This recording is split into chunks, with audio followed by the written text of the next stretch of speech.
Doble ang effort ni Alden Richards sa pagproteksyon kay Catherine Bernardo para hindi ito masaktan sa mga nagkakagulong fans sa UAA. Mas wild ang mga fans sa airport pa lang kung saan pinagkakaguluhan ang Kathlyn na animo may isang fiesta na nangyayari. Viral ang mga video na naglalabasan sa social media sa pagdating ng Kathlyn at makikita nga na napapalibutan ng mga maraming Pinoy ang dalawa. Kahit maraming security ang nakapalibot sa Kathlyn, kinuyog pa rin sina Catherine at Alden sa mga nagnanais na makunan sila ng video ng malapitan. Kitang-kita ang mahigit na pagdikit ni Alden kay Catherine para hindi ito masaktan at para lang maprotektahan ang kapareha. Malayong malayo ang mga Pinoy sa lahat ng bansang pinuntahan ng Kathlyn gaya sa US at Canada kumpara sa UAE. Hindi kumalma ang mga fan para lang masaksihan ang mga bida sa Hello Love Again. Hirap na hirap rin ang mga security na umakay sa dalawa sa sobrang pananabik na makikita ang Kathlyn. May isa pa ngang habang bumabakod kina Catherine at Alden, kumukuha ito ng selfie shoot at nagbibideo sa paglalakad. Napapatango na lang sina Catherine at Alden upang maiwasan ang mga posibleng pagkurot sa kanilang mukha.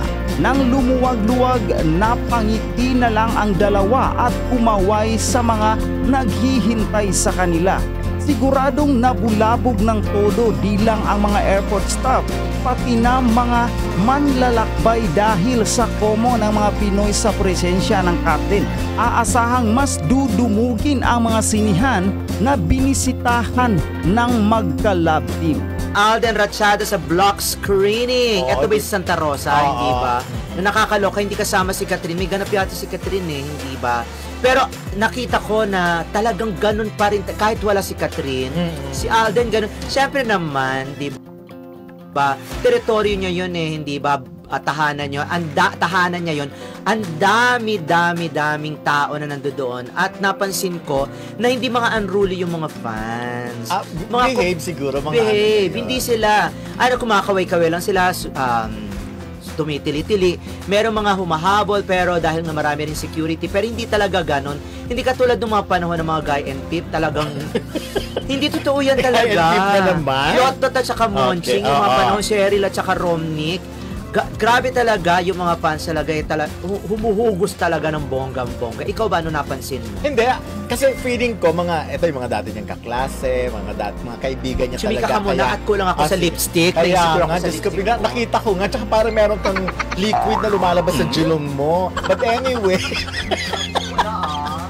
ayun na nga, so nakakatuwa lang makita na kahit na nandito sa Pilipinas, ratsada pa rin sa mga black screening. And ako, naniniwala kung mas marami pang black screening ang darating na pupuntahan. Talagang nag-e-effort din talaga sila individually. So, habang nagli-lipstick si Ray Pomalochi, kaya wala. siya Kung kailan ba na magli-lipstick na wala. So, ayun na nga.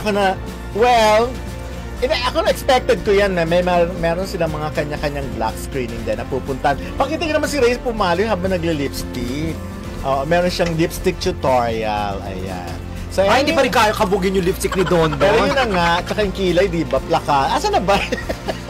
Hindi naman, eto lang napansin ko talaga kung gaano talaga kabait tsaka accommodating talaga si Alden. Kasi meron isang video na dun sa gitna ng human barricade na cordon, ang tawag natin cordon or line or something, ng mga security tsaka mga bodyguards, huminto siya tapos meron siyang kinumusta, meron siyang kinamayan. Hindi ko alam kung bata yun or naka-wheelchair or disabled or matanda o sino. Babae siya na parang nakita ko yung sinasabi niya na wag naman kuya masyado yung pang ng mga bodyguard.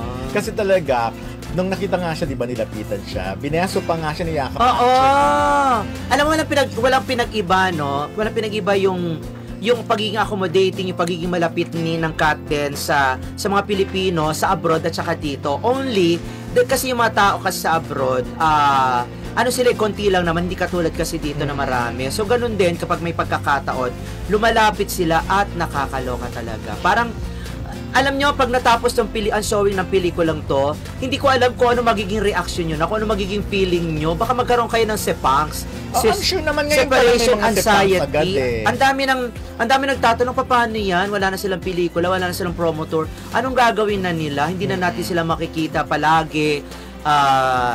Gaya ng pagpunta nila sa kung saan-saan, palagi silang magkasama. Pero for sure, may mga event pa rin na pupuntahan. Hindi pa naman tapos ang nasa third week na, di ba? November 13 to anong araw na ngayon? Higit na sa 1 billion, nakakaloka. Talagang highest grossing Filipino film talaga this time. Hindi of all time. Nako, ang feeling ko nga, ay talaga. Hindi kasi, Mahirap kasi ang competition ng ganyan. Iba kasi ibang yung value era. ng pera noon, Oo. iba yung konti, iba yung dami ng mga tao noon sa dami ng, baka kung kinonvert yung noon, tignan na lang natin. At ito ha, isusunod natin, Pinoy sa Middle East nagpuyat para sa Hello Love Again. Totoo yan ha. Sa totoo lang, ito yata yung kauna-unahang pelikula sa panahon ngayon na pinalabas sa Middle East na napakaraming Pilipinong dumagsa. Yes. Oo, kasi parang yung iba yata nakiusap pa sa amo, humingi pa ng agad-agad na, di ba, na leave? For sure, medyo hapon pa sila manonood. Oo. Tapos pagkatapos ng work din yung iba Oo, pagkatapos ng Kaya work. talagang yung iba lumabas ng madaling araw daw sila. Kaya nga, 1 a.m., 2 a.m., mga ganon. Para kasi, syempre, mauna na sila at kung meron man silang trabaho ng hapon or mga before lunch, makakauwi sila, nagpaalam sila ng gusto. At doon sa mga amo, hindi nyo naman po kami naiintindihan at doon sa mga Pilipino na nanonood sa atin sa Middle East kung sa pinapalabas. Hindi mo subukan. In Wag na. Hindi, pakisabi lang po, nagpapasalamat kami dahil binibigyan nyo po ng pagkakataon at ng oras itong mga Pilipino na makapanood ng pelikulang Hello Love Again at kumalas muna saglit sa trabaho nila. Pero wala nga tayong tanong panalo ngayon, di ba? Wala. Oo, next week na lang. Next week na lang. Wala rito sa script natin dahil so walang aayusin na-prepare. muna. Ayusin pa raw kasi nga. But anyway, before chikahin yung mga ibang shoutout kay Lorenzens, Queenie Patricio, Erica Sermina, and Jacob Sebastian TV. At by the way, Ray, ang daming ang nag-react dun sa tanong natin tungkol sa mga kung ano yung mga nakat sa Middle East na eksena. At sinagot nga nila na yes, meron daw, marami raw, may mga tinanggal din daw iba. Oo nga, di ba Kumonte, umiksi yung mga, may iniksian lang daw na ibang scene. Oo nga, kasi hindi talaga pwede yung gano'n Yes, na maghahalikan ka ng todo, tapos ang tagal-tagal, babad na babad sa love scene. Siguro, yun nga. Pero carry pa rin daw kahit nabawasan yung mga scene na yun. Alam mo, napanood ko na talaga. Finally, napanood ko na. Thank you talaga. Napanood ko na yung pelikula. Hello Love Again, kasama ko yung kaibigan ko na ayaw talagang pumayag na manood akong una. Yun, kasi sabay. Alam mo, ang ganda ng pelikula. Promise, ang galing-galing ni Cathy Garcia Molina. Sampana. Cathy Garcia Masapan. Cathy Garcia Sampana. Ayan, at parang ko nakakalimutan kasi nasanay ako sa Molina, di ba? Cathy Garcia Molina. Yun talaga. First, niya. Ang ganda ng pelikula, ang galing ni Catherine, ang galing-galing ni Alden. Yung bawat eksena nila na medyo emotional, ano tawag dito? Ramdam na ramdam mo at saka alam mo, naramdaman ko talaga yung parang feeling ko, parang ayoko na yata magtrabaho abroad. Kasi ganun pala, no? Do hindi naman lahat ng mga trabaho sa abroad, yung mga nagpunta ng abroad para magtrabaho, ganon. Pero dito pinakita nung dalawa, yung talagang hirap. Yung hirap dahil nga nataon sa pandemic. Grabe yung Catherine Bernardo, grabe yung kanilang confrontation. Tingin ko wala naman talagang Pinoy na darating na lang sa ibang bansa na parang bossing agad ang dating. Talagang, Meron. Sino? Meron yung mga tumatanggap ng managerial, mga boss, pero mga mahirap pa rin ang ganon. work nila for sure. Kasi marami rin ka-competition. Ako wala akong personal na nakilala na agad boss tas hawak niya mga Amerikano agad o mga Canadian.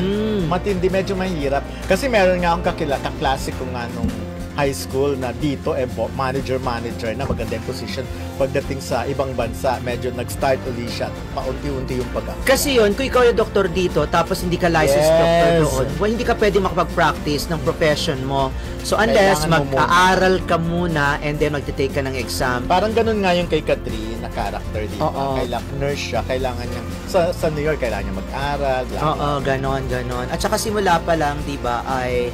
Pero nagtaka lang ako, ha, malit na napansin ko, bakit hindi sila naka-gloves kapag ka nagpupunas ng GHI or para ipakita lang siguro. Though meron man tinatawag tayong, ano bang tawag doon, licensing or parang theatrical something or basta ganon. Cinematic license. Oo. Hindi, yung kay ano naman, di ba, yung sa CR naman, yung kay Alden, yung natusok siya ng channel. Ako natakot ako doon. Siyempre, wow. Grabe, pandemic pa naman. Grabe, sobra, alam mo, doon pa sa mga, alam mo, hindi talaga ako nagtataka kung bakit yung iba inulit-ulit pa nila to the point na 3 beses, 4 na beses, 5 beses. Meron ako nakakausap, Bea Nana, hello! Yung mga ganyan.